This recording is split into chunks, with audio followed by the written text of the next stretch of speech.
아멘. 네, 이제 5일이 있으면은 크리스마스입니다. 이름만 들어도 너무 설레시죠? 학생들은 벌써 뭐 방학을 다 시작을 하고 다 집에 있을 테고요. 또 회사들도 많은 경우에는 뭐 휴가 같은 거를 해서 쭉 같이 계속 쉬시는 분들도 많이 있습니다.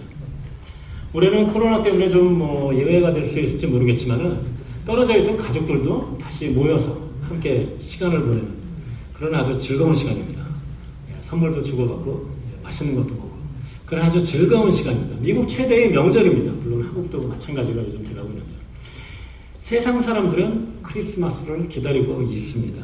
자, 여러분들은 어떻습니까? 여러분들은 어떤 크리스마스를 기다리고 계십니까? 맞이하고 계십니까? 이 세상은 점점 크리스마스의 의미가 퇴색돼가는 그러한 시절을 맞고 있습니다. 홍길동전에 보면은 홍길동이 자기 아버지를 아버지라 부르지 못한다고 그런 내용이 나온다고 그러는데 요즘 세상은 크리스마스를 크리스마스라고 얘기하지 못하는 그런 세상이 돼가고 있습니다. 크리스마스 대신 뭐 그냥 헐리데이, 시즌 헐리데이라고 그렇게 할 수밖에 없는 그런 상황이 자꾸 우리를 더욱더 조여오고 있습니다. 크리스마스는 예수님께서 이 땅에 오신 날을 기념하는 날입니다. 우리나라도 마찬가지로 미국도 국경일이죠. 어떤 한 그 종교의 창시자의 탄생일을 국경일로 했다. 그 의미는 그 종교가 그 사람들에게 얼마나 중요했었는지 그리고 그분의 그 탄생이라는 것이 얼마나 중요한 것인지를 나타낸다고 할 수가 있겠습니다. 이 날을 기쁜 소식이 우리들에게 온 백성에게 전해진 그런 날이었습니다. 그래서 누가복음 2장 10절에 보면은 천사가 이르되 무서워하지 말라.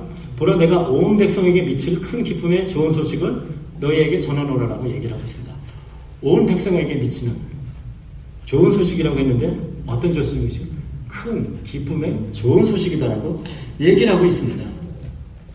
자, 그래서 오늘 이제 본문 말씀이 마가복음 1장 18절부터 23절. 여러분이 잘 아시는 천사가 나타나서 요셉에게 그 약혼한 마리아가 성령으로 잉태될 것이다 라고 하면서 나오는데 이 말씀을 통해서 어떤 좋은 소식이 우리에게 전해진 것인지 예수님의 그 탄생이라는 것이 바로 그걸 통해서 우리가 이 크리스마스에 기대해야 될 예수님은 어떤 모습으로 오신 예수님인지 우리가 한번 함께 생각해 보도록 하겠습니다. 첫 번째 우리가 기다려야 될 예수님의 오신 모습, 그 모습은 바로 구원의 주님으로 오신 예수님을 우리가 바라봐야 될 것입니다. 구원으로 오신 주님을 맞아야 될 것입니다. 21절을 한번 함께 읽어보도록 하겠습니다. 아들을 낳으리니 이름을 예수라 하라. 이는 그가 자기 백성을 그들의 죄에서 구원할 자이심이라 하니라. 자기 백성을 죄에서 구원하셨다. 우리를 구원하기 위해서 이 땅에 오셨습니다. 예수님께서는. 예수라는 이름 자체도 여호와는 구원이시다라는 그런 의미입니다. 사실은 구약에 나오는 여호수아의 헬라어식 표현의 이름입니다. 여러분이 좀 실망하셨을지 모르겠지만은 예수님 당시에 예수라는 이름 예수라는 이름 자체는 흔한 이름이었습니다. 많이 있는 이름이었습니다. 자, 많이 있는 이름이라는 것은 무엇입니까? 그리고 이름의 뜻이 여호와는 구원이시다. 즉 당시의 사람들에게는 어떤 여호와께서 우리를 구원해 주시기를 간절히 바라는 소망이 있었다라고 할 수 있을 것입니다. 당시 사람들은 메시아 사상이 있었습니다. 메시아를 기다리고 있었습니다. 그렇지만 그들이 기다렸던 메시아는 정치적인 메시아였습니다. 당시에는 로마의 압제 가운데서 로마의 지배 가운데 있었는데 그 지배로부터 벗어나게 해줄 정치적인 메시아를 기다렸던 것입니다. 사실 당시의 이스라엘 백성들은 거의 한 600년 정도를 강대국의 지배하에서 있을 수밖에 없었습니다. 굉장히 오랜 기간입니다. 600년입니다. 바벨론의 지배하에 있었고요. 그 이후에도 페르시아, 그리스, 그다음에 로마의 지배하에 계속 있을 수밖에 없었습니다. 당시 사람들은 그런 어떤 그 강대국의 속박으로부터 압제로부터 벗어날 수 있게 해달라는 그런 어떤 메시아의 사상이 있었습니다. 그 메시아는 구약에 하나님께서 약속하신 그 메시아에서 무엇입니다? 예수님이 오셨습니다. 예수님께서 오셔와서 말씀을 전하십니다. 그 말씀을 전하는 것은 다른 어떤 선생들이 가르치는 것 같지 않지 권위가 있었습니다. 사람들이 예수님 말씀에 빠져들었습니다. 그리고 예수님께서는 온갖 이적을 행하셨습니다. 많은 사람들이 예수님을 따랐습니다. 사람들이 보기에는 이런 모습, 말씀을 통해서 사람들을 휘어잡고, 제가 이제 세상적인 표현을 하느라고 휘어잡는다고 표현을 하지만, 당시 이스라엘 사람들에게는 예수님은 카리스마가 있었습니다. 말씀을 통해서 아니면 그 하시는 행동, 이적을 통해서. 그렇기 때문에 그 사람들은 예수님께서 정말 우리를 이런 그 로마의 압제로부터 구원해 주실 메시아구나, 정치적인 메시아다라고 생각을 할 수밖에 없었습니다. 그런 오해를 한 것은 일반 사람들뿐만이 아니었습니다. 당시에 예수님의 제자들도 마찬가지였습니다. 베드로는 그 예수님과 살아가는 중간에 주는 그리스도시요 살아계신 하나님의 아들이라고 고백을 했습니다. 마태복음 16장에. 그 이후에 예수님께서는 제자들이 이제 준비는 됐구나 라고 생각을 하시면서 처음으로 말씀을 하십니다. 그 종교 지도자들에게 고난을 받고 십자가에 죽으신 후에 3일 후에 부활하실 것을. 그러자 베드로가 그렇게 얘기를 합니다. 그래야지 마옵소서라고. 그 후에 예수님께서 그 얘기를 듣고서 너는 하나님의 일을 생각하지 않고 사람의 일만 생각한다라고 얘기를 하십니다. 베드로가 예수님께서 얘기하십니다. 베드로가 사람의 일을 생각하는 게 무엇이었을까요? 바로 베드로도 정치적인 메시아를 기다렸을 것입니다. 다른 두 수제자라고 하는 그 야고보와 요한도 마찬가지였습니다. 한 번은 그 둘이 예수님을 따로 이렇게 불러서 예수님께 부탁을 합니다. 주의 영광 중에서 우리를 한 명은 예수님의 좌편에 그리고 우편에 앉혀달라고. 무엇을 말한 것입니까? 바로 정치적인 메시아. 예수님이 그런 그 로마 약조에서부터 해방을 시켜주시고 국가를 만들었을 때 자기들을 넘버1, 넘버2를 만들어달라고 얘기하는 것과 마찬가지였습니다. 예수님께 매일 설교를 듣고 예수님과 같이 따라다녔던 제자들도 이러한 상태였습니다.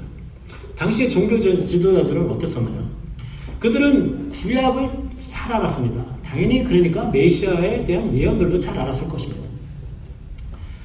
우리가 잘 압니다. 그 동방 박사가 예루살렘에 왔을 때 그 유대인의 왕으로 오신 분이 어디 있느냐 우리가 경배하러 왔다. 그러니까 온 동네가 이제 소동을 합니다. 그러고 나서 헤롯이 대제사장과 서기관에게 물어봅니다. 메시아가 어디서 나겠느냐. 그들은 바로 대답을 합니다. 베들레헴이라고. 무엇을 얘기를 하는 겁니까? 잘 알고 있었습니다. 메시아가 어떤 분이신지, 어떤 일을 겪으실지, 어디서 태어나실지, 어떤 모습으로 죽으실지 모든 것을 잘 알고 있었습니다. 즉 예수님의 가르침이라든가 그런 어떤 행하는 기적들을 통해서 그들은 예수님이 정말 구약에서 약속하신 그 메시아라는 것을 알 수 있었지만 그들은 거부를 했습니다. 십자가에 못 박기까지 했습니다. 그들이 갖고 있었던 어떤 그 생각을 잘 나타내는 것이 요한복음 11장 47절과 48절에 나와 있는데 제가 읽어드리겠습니다. 이 사람이 많은 표적을 행하니 이 사람은 여기서 예수님을 얘기를 하는 겁니다. 지금 종교 지도자들이 얘기하는 이 사람이 많은 표적을 행하니 우리가 어떻게 하겠느냐. 만일 그대로 두면 모든 사람이 그를 믿을 것이요 그리고 로마인들이 와서 우리 땅과 민족을 빼앗아 가리라. 이 사람들이 걱정하는 것은 예수님이 가르치시면서 이적을 행하시면서 많은 사람들이 모여들자 그것이 세력이 되고 그것을 두려워하는 로마가 만일 개입을 해서 그것을 평정하고 더 나아가서는 어떤 그 당시의 그 종교 지도자들이나 당시의 그 지배층에 있던 사람들은 그 로마로부터 일정한 부분의 자치권을 누리고 있었습니다. 우리가 헤롯 왕이라는 얘기를 하는 것을 보면 알 수가 있습니다. 대제사장들도 사내들인 공회 이런 걸 통해서 어떤 나름대로의 자치권이 있었습니다. 그렇지만은 만일 예수님을 추종하는 사람들 때문에 로마가 개입을 하고 그러한 자치권을 없앤다면은 자기들이 갖고 있던 정치적인 이득, 기득권을 내려놓을 수밖에 없는 상황입니다. 그것이 그들에게는 가장 두려운 상황입니다. 그렇기 때문에 그들은 예수님을 배척할 수밖에 없었습니다. 가르치는 위치에 있었던 바리새인이나 서기관들도 마찬가지입니다. 어디 시골 깡촌에서 온 예수라는 듣도 보지도 못했던 사람이 갑자기 나타나고 가르치는 데 사람들이 훨씬 더 좋은 말씀, 더 권위 있는 말씀을 한다고 얘기를 합니다. 이 사람들이 받아들이기가 어떻습니까? 마찬가지로 자기네 밥그릇을 생각해야 되는 입장이기 때문이죠. 예수님 당시에 예수님을 따르고 추종하던 많은 사람들이 있었지만은 그들은 예수님을 오해했습니다. 그리고 종교 지도자들은 예수님을 배척을 했습니다. 죽기까지 내어놨습니다. 그들이 기다렸던 메시아는 바로 그들이 원하는 모습으로 원하는 방식으로 오시는 메시아만을 기다렸습니다. 참된 메시아 대신 예수님이 오셨을 때 그들은 그 예수님을 거부했었습니다. 여러분들이 기다리는 크리스마스, 예수님은 어떤 모습입니까? 혹시 2000년 전에 그 이스라엘 사람들이 했었던 것과 마찬가지로 내가 원하는 모습의 그런 크리스마스, 그런 예수님만을 바라고 기다리고 계시지는 않습니까? 단지 크리스마스가 성탄절이 즐거운 명절이고 선물을 주고받고 맛있는 것만을 먹는 그런 날이 되지는 않은지 모르겠습니다. 예수님을 기다리고 예수님을 맞이하는 우리가 가져야 되는 마음, 그리고 더 나아가서는 어떻게 보면 우리가 교회 다니는 이유는 단순히 사람들과 만나서 즐거운 시간을 보내고 또는 저희가 기복신앙 같이 나의 어려운 점을 해결하기 위해서 또는 축복을 받기 위해서 하는 그런 것이 아닙니다. 우리가 기다려야 되는 예수님, 그리고 더 나아가서는 교회 다니는 목적은 우리가 죄로부터 구원을 받기 위해서, 죄 가운데 있는 인간은 정말로 힘들고 어려운 삶을 살 수밖에 없습니다. 사람들이 보기에는 잘 먹고 잘 사는 것 같이 높은 명예에 있다고 생각할 수 있을지 모르지만 그 마음 속에서는 정말 힘들고 어렵게 그것을 유지하기 위해서 자기가 가진 그런 자원을 가지고 그런 힘만을 가지고 하려고 그러니까 정말 힘들고 어려울 수밖에 없습니다. 그렇지만 우리가 믿음으로써 정말 전지전능하신 하나님을 믿고 그분의 힘을 의지해서 살아갈 때 우리가 참 평안을 누릴 수가 있는 것이고, 우리가 크리스마스 때 맞이해야 되는 그런 예수님, 그리고 더 나아가서는 교회 다니는 목적은 바로 죄로부터 구원받고 하나님과의 관계의 회복을 하고 하나님과 교제를 누리는 삶을 살아야 되는 것입니다. 성탄절 우리는 많이 기다리고 즐거운 시간으로서 기다리고 있습니다. 그렇지만 우리는 바로 이 성탄절에 정말 내가 구주로 오신, 우리를 구원하기 오신 예수님, 그분을 정말 믿고 있는가를 다시 돌아봐야 될 것입니다. 그래서 우리가 기다리는 주님, 그분이 단순히 휴일을 만들어갖고 즐거운 시간이 아니라 구원의 주님을 오신 그 예수님을 만날 수 있도록, 정말 여러분들이 만약 구원받지 않으신 분이 있다면 이 크리스마스 시절에 정말 구원받고 하나님과 그 친밀한 관계를 누리는 그런 삶을 사시기를 예수님의 이름으로 축복합니다. 두 번째, 우리가 기다려야 될 예수님은 임마누엘의 하나님으로 오신 예수님을 바라봐야 되는 것입니다. 자, 23절을 한번 같이 읽어볼까요? 보라, 처녀가 잉태하여 아들을 낳을 것이요 그의 이름은 임마누엘이라 하리라 하셨으니 이를 번역한즉 하나님이 우리와 함께 계시다 함이라. 자, 이사야서 7장 14절에 나오는 말씀을 인용을 하면서 그 임마누엘이라 할 것이다, 예수님의 이름이 또 다른 이름이 임마누엘이 될 것이다 라고 하는데 그 뜻이 무엇입니까? 하나님이 우리와 함께 계시다 라는 뜻입니다. 하나님께서는 우리와 항상 함께 하시기를 원하셨습니다. 하나님께서는 인간을 하나님의 모양과 형상으로 창조하시고 에덴 동산에서 살게 하셨습니다. 그때는 죄가 들어오기 전이기 때문에 인간들은 하나님과 직접적으로 얼굴을 대하면서 교제하면서 그렇게 살 수가 있었습니다. 물론 인간이 죄를 지었기 때문에 에덴 동산에서 쫓겨났습니다. 죄된 인간을 하나님을 직접 뵐 수는 없었습니다. 그렇지만 하나님께서는 늘 우리와 함께 계셨습니다. 여러분이 잘 아시는 것처럼 구약에서는 성막, 그리고 솔로몬 이후에는 성전을 통해서 우리와 함께 계셨습니다. 예루살렘 땅 한가운데 사람들이 캠프를 쳤던 그 한가운데 성막이 있었고 성전이 있었습니다. 그곳에 하나님께서 살고 계셨던 것입니다. 그것이 하나님께서 우리와 함께 하신 임마누엘의 하나님을 나타내신 것입니다. 그렇지만은 구약의 하나님은 일반 사람들이 보기에는 왠지 두렵고 무섭고 좀 거리가 있는 그런 하나님이었습니다. 죄가 있는 인간이 하나님에게 직접 갈 수가 없었습니다. 제사장을 통해서 제사를 지내고 그러고 나서 하나님께로 우리가 나아갈 수가 있었습니다. 그래서 출애굽기 19장 24절에도 보면은 그 모세가 하나님의 십계명을 받기 위해서 그 시내산에 올라갈 때 그 장면인데 하나님께서는 이렇게 얘기하십니다. 가라, 너는 내려가서 아론과 함께 올라오고. 자, 두 사람은 허락을 했습니다. 올라오라는 것을. 그렇지만은 제사장들과 백성에게는 경계를 넘어 나 여호와께로 올라오지 못하게 하라. 내가 그들을 칠까 하노라. 하나님이 계시는 곳은 위험이 있는 곳이었습니다. 그래서 사람들이 함부로 하나님께 갈 수가 없었습니다. 죄 많은 인간이 거룩하신 하나님께 그냥 갈 수가 없습니다. 죄 문제는 해결해야 되는 것입니다. 그렇기 때문에 사실 레위기에 나오는 그런 여러 가지 그런 제사의 방법들이 나오는데 어떻게 보면 왜 지루하게 이렇게 그 동물 잡는 얘기를 하는가 그러지만은 바로 이 방법이 죄 많은 인간이 그 거룩하신 하나님과 어떻게 교제를 할 수 있는가, 그 방법을 알려주신 은혜의 말씀이라는 것을 우리가 알 수가 있습니다. 구약에서는 하나님이 함께 하시기를 원하셨지만은 왠지 모르는 그런 좀 거리감이 있었습니다. 제사장을 통해서 함께 하셨습니다. 통해서 하나님께서 우리에게 말씀해 주시고 하셨습니다. 그렇지만은 신약에서는 바로 오늘 저희가 읽은 그 예수님이 이 땅에 오시면서는 어떻게 바뀌었습니까? 신이 인간의 자리로 직접 오셨습니다. 겸손한 모습으로 직접 오셨습니다. 제가 1년 전에 설교할 때 겸손하게 오신 예수님에 대해서 말씀을 드렸는데, 신이 인간이 된다라는 그런 얘기, 다른 종교에서는 있을 수도 없는 그런 얘기입니다. 요한복음 1장 18절에 보면 요한은 이렇게 얘기를 합니다. 본래 하나님을 본 사람이 없으되, 좀 전에 얘기한 것처럼 거룩하신 하나님을 직접 뵐 수가 없습니다.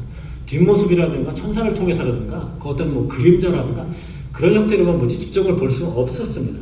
그렇지만 어떻습니까? 아버지 품속에 있는 독생하신 하나님이 나타나셨다라고 얘기를 했습니다. 하나님께서 직접 인간의 몸을 입고 인간의 땅으로 오셨습니다.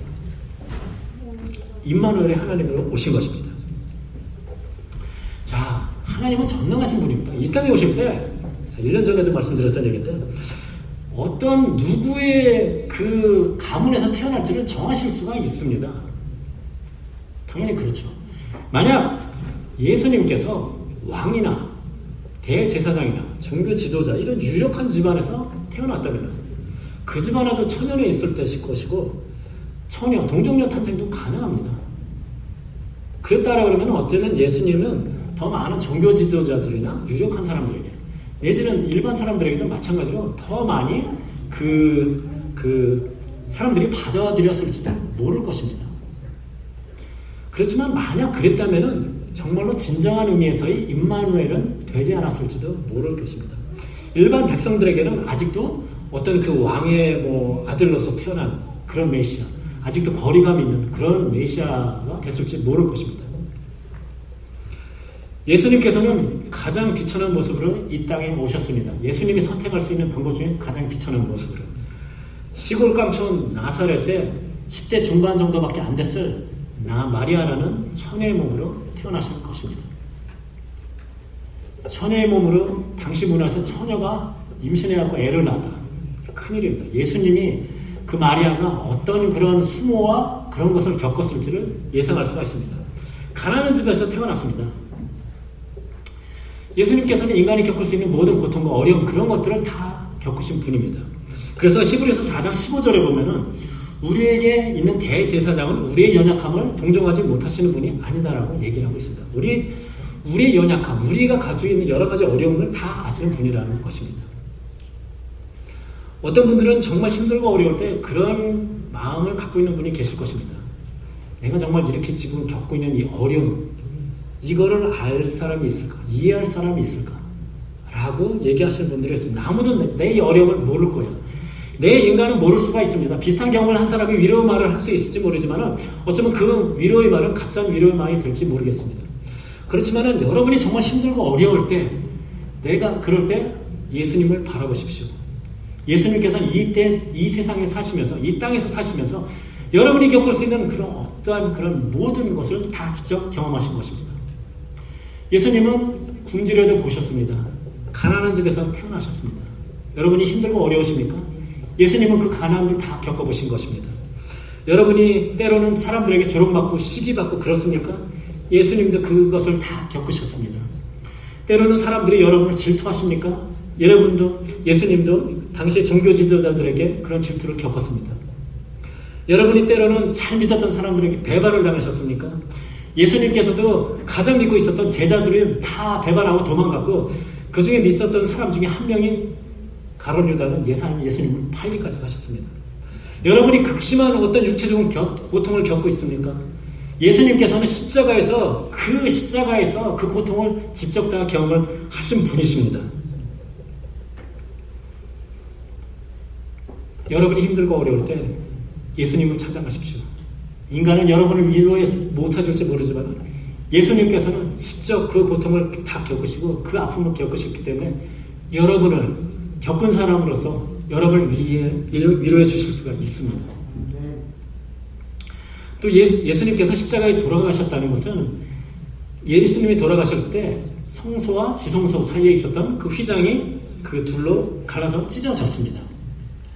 이것도 굉장한 중요한 의미가 있습니다. 그래서 히브리서 10장 19절 20절에 보면은 이렇게 히브리서 기자는 이렇게 얘기합니다. 그러므로 형제들아 우리가 예수의 피를 힘입어 성소에 들어갈 담력을 얻었나니 그전에는 하나님이 어렵고 힘든 분이었습니다. 그렇지만 어떻습니까? 예수를 피에 힘을 입어서 성소에 들어갈 담력을 얻었다라고 얘기를 합니다. 근데 친하게 지낼 수 있다라는 하나님과 그런 얘기를 하고 있습니다. 그 길은 우리를 위하여 시장 가운데로 열어놓으신 새로운 살길이요 회장은 곧 그의 육체이니라. 예수님께서 십자가에서 몸이 찢기시면서 죽으셨을 때 휘장도 마찬가지로 찢어지고 어떻게 보면 하나님과 인간 사이에 있었던 어떤 거리감이 무너진 것입니다. 더 이상 우리는 제사장을 통해서 하나님께 나아가는 그런 모습을 할 필요가 없습니다. 직접적으로 믿는 사람이 하나님께 나아가서 얘기하고 말씀드리고 구할 수가 있는 것입니다. 그 일은 예수님께서 이 땅에 오셔서 하신 것입니다. 지금도 마찬가지로 예수님이 오셨지만 지금도 마찬가지입니다. 예수님께서는 하나님께서는 우리와 함께 하기를 원하십니다. 당연히 성령님을 통해서이죠. 요한복음 14장 16절에 보면은 내가 아버지께 구하겠으니 그가 또 다른 보혜사 성령을 얘기합니다. 또 다른 보혜사를 너에게 주사 영원토록 너희와 함께 있게 하리니 성령님이 우리와 함께 하십니다. 언제까지요? 영원토록. 이 말씀은 마태복음 28장 20절에도 마찬가지로 약속해 주셨습니다. 내가 세상 끝날까지 너희와 항상 함께 있으리라 하시니라. 다른 종교에서 인간이 만든 종교에서 신과 인간의 관계는 기본적으로는 주인과 종의 관계 그런 관계입니다. 사랑의 관계라는 것이 없습니다. 무조건 신의 말을 따라야 합니다. 그리고 신을 만족시키기 위해서 인간이 뭔가를 노력해야 되는 그런 것들이 다른 종교들입니다. 그렇지만 기독교는 하나님이 이 세상을 사랑하셔가지고 그 신이 인간을 위해서 직접 세상으로 육체를 입고 오셨습니다. 임마누엘의 하나님이 되신 것입니다. 그리고 지금도 성령님을 통해서 우리와 함께 하고 계십니다. 그런 전지전능하신 주권자이신 하나님이 우리와 함께 계신다는 것 정말 든든한 백이 있는 것 같은 그런 느낌이 들 것입니다. 가져야 되는 것입니다. 그래서 우리가 성탄에 기대되는 그런 예수님은 바로 임마누엘 우리와 함께 하시는 그런 예수님을 만나고 누릴 수 있어야 될 것입니다. 예수님께서 성령님께서는 우리와 함께 하십니다. 그리고 함께 한다는 것은 교제한다라는 그런 의미가 되겠죠. 일방적인 게 아니라. 그래서 그 교제의 방법은 결국 우리가 하나님의 말씀을 통해서 하나님의 음성을 듣고 기도를 통해서 대화를 해야 되는 것입니다. 그래서 크리스마스를 맞이해서 여러분이 기대하시는 하나님, 예수님, 즉 임마누엘의 하나님인데 여러분이 말씀을 통해서 하나님의 말씀을 듣고 기도로 대화를 하면서 하나님과 더 깊은 교제를 나누는 여러분이 되시기를 주님의 이름으로 축복합니다. 세 번째, 우리가 기다려야 되는 예수님은 어떤 모습입니까? 바로 신실하신 그 하나님을 우리가 기대하고 만나야 될 것입니다. 하나님은 약속하신 것을 반드시 이루시는 그런 분이신 것입니다. 22절을 한번 함께 읽어보도록 하겠습니다. 이 모든 일이 된 것은 주께서 선지자로 하신 말씀을 이루려 하심이니 이르시되 무슨 얘기입니까? 그 전에 나왔던 그 구절들을 그 이사야서에 나오는 구절을 인용을 했는데 즉 하나님께서 약속하신 것을 이루기 위해서 예수님이 이 땅에 오셨다라는 그런 것입니다. 약속하신 것을 이루시는 하나님. 메시아의 탄생과 그 다음에 그 어떤 삶 그리고 어떤 죽음을 맞는 것 이런 것들은 성경에 많이 나와 있습니다. 잘 나와 있습니다. 그리고 그 예언들을 예수님께서 다 성취하셨습니다. 어떤 수학자가 잘 아는 어떤 그 예수님의 그 예언, 성취되는 것을 확률적으로 계산을 해봤다고 합니다. 그 확률은 1만 조분의 1. 상상이 안 가시죠? 자, 저희가 쿼러 25센트 동전을 텍사스 전체에 2피트 높이로 그 쌓은 다음에 동전 하나를 마킹하고 아무데나 숨겨놓습니다. 그리고 눈 가린 사람이 다니다가 동전을 하나 집었을 때 그 동전이 그 마킹한 동전이 될 가능성. 무슨 얘기입니까? 불가능하다는 얘기죠. 사람이 어떤 사람이 좋아, 구약에 이런 예언이 돼 있어. 그럼 내가 한번 그 메시아가 한번 돼보겠어. 라고 아무리 힘써도 안 된다는 얘기입니다. 그런데 좀 전에는 8개의 예언에 대한 얘기했는데 사실 구약에는 뭐 신학자에 따라 뭐 여러 가지 보는 방법이 틀리지만 거의 50개에 가까운 그런 예언이 있다라고 얘기를 합니다. 그 예언을 다 예수님께서 성취를 하셨습니다. 여러분이 마태복음을 좀 읽어보시면은 그런 구절들이 많이 나옵니다. 지금 오늘 구절에도 나왔지만은 선지자를 통하여 말씀하신 바 이렇게 얘기했는데 예수님이 이루셨다. 그런 얘기들이 정말 많이 나옵니다. 다 이루시는 것입니다. 그러한 것들은 인간의 노력이나 힘으로는 이룰 수가 없는 것입니다. 성경에는 보면은 오늘 본문에 나오는 것처럼 동정녀 탄생, 처녀를 통해서 나실 거라는 것을 예언해 주셨습니다.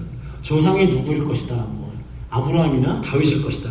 출생 장소, 그 다음에 예수님께서 어떻게 돌아가실 것, 군인들이 겉옷을 제비 뽑는 것, 그 다음에 십자가에서 다리가 꺾이지 않는 것, 예루살렘에 입성을 할 때 그 나귀를 타고 입성하시는 것, 그 다음에 운전 30개에 팔리게 되는 것, 그리고 부활하시는 것, 이런 것들이 다 그 예언이 돼 있었고 여러분이 잘 아시는 것처럼 예수님께서 다 그것을 이루셨습니다.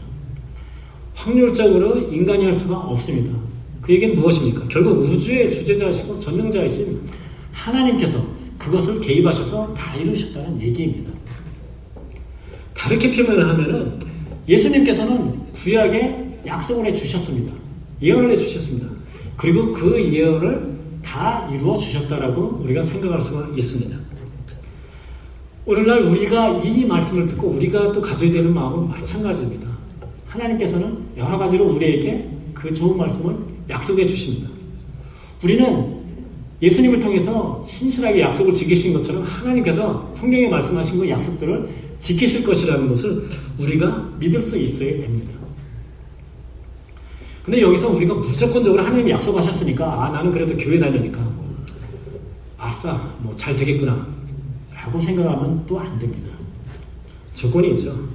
구약에서 보면은 이스라엘 백성들에게 가나안 땅에 들어가기 전에 마지막에 모세를 통해서 말씀해 주십니다. 신명기에 나오는데 특별히 28장에 보면은 너희들이 어떻게 그러니까 하나님 말씀을 잘 듣고 하나님 뜻대로 살면은 이러한 축복을 받는다라는 얘기가 나오고 만약 그렇지 않으면은 너희가 이러한 고생을 할 것이다. 저주를 받을 것이다라는 그런 얘기들이 나옵니다.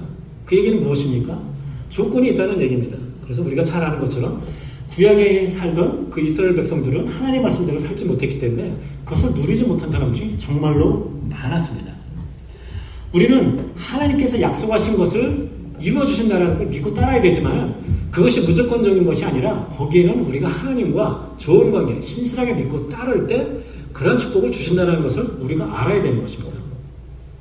때로는 여러분이 스스로가 나는 그래도 여러 가지 뭐 준비도 안 돼 있고 하나님 뜻대로 잘 살지 못하는 것 같은데 저도 그렇습니다. 이 설교라면 저도 그렇게 부족한 사람인데 걱정하지 마십시오. 하나님께서는 기다리십니다.